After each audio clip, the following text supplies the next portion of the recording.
சரவணன் இப்போதைக்கு இருக்கக்கூடிய பிரச்சனையை இன்னும் பெருசாக்கணும். இதை வச்சு நம்ம நினச்ச மாதிரி அந்த அண்ணத்தை வீட்டை விட்டு விரட்டணும். முதல்ல என் அப்பனையும் அவளையும் இந்த வீட்டில் இருந்து பிரிக்கணும் அப்படின்னு சொல்லி முடிவு பண்ணார். இதனால் இந்த விஷயம் யாருக்கு தெரியவே கூடாதுன்னு சொல்லி நம்ம அண்ணன் நினச்சாங்களோ அவங்களுக்கு தெரிஞ்சிருச்சு.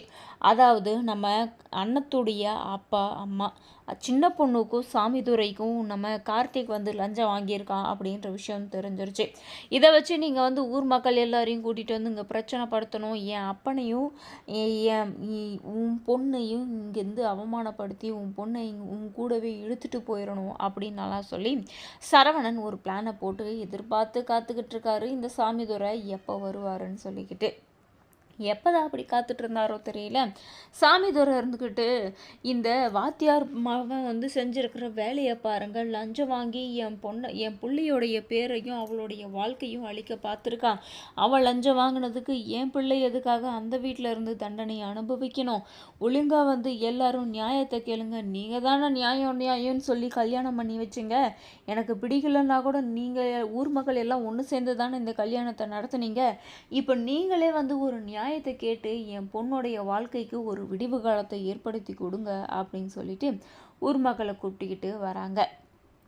அப்படி வரும்போது நம்ம சண்முகம் வீட்டு மாடியில் நின்று பார்த்துட்ருக்காரு. இவன் எதுக்காக இவங்களையெல்லாம் கூட்டிகிட்டு வந்துட்டுருக்கான்?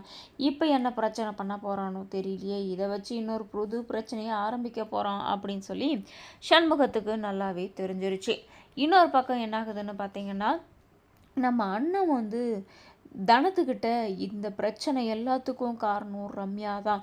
அவள் தான் என்னையும் சின்னத்தானையும் பழி வாங்கணும், நாங்கள் 2 பேரும் நிம்மதியாக இருக்கக்கூடாதுன்றதுக்காக இந்த மாதிரி ஒரு பழியை சின்னத்தா மேலே போட்டிருக்கா. அவள் தான் அவரை வெளியெடுக்க விடாத தடுத்துட்ருக்கா அப்படின்ற விஷயத்தையும் சொல்கிறாங்க. என்ன பிள்ளை நீ இப்படி சொல்லிக்கிட்டு இருக்க? அவள் தானே நான் பார்த்துக்கிறேன் விடு அப்படின்னு சொல்லி அண்ணத்துக்கு ஆறுதலாகவும் பக்கபலமாகவும் இருந்துட்டுருக்காங்க இப்போதைக்கு நம்ம தனம். கார்த்திகா வெளியில் எடுக்க முடியாத தவிச்சிக்கிட்டு இருக்காங்க நம்ம அண்ணன். கண்டிப்பாக அண்ணன் ஏதாச்சும் ஒரு முயற்சியில் ரம்யாவுடைய திட்டத்தை வெளியில் கொண்டு வரதான் போகிறாங்க.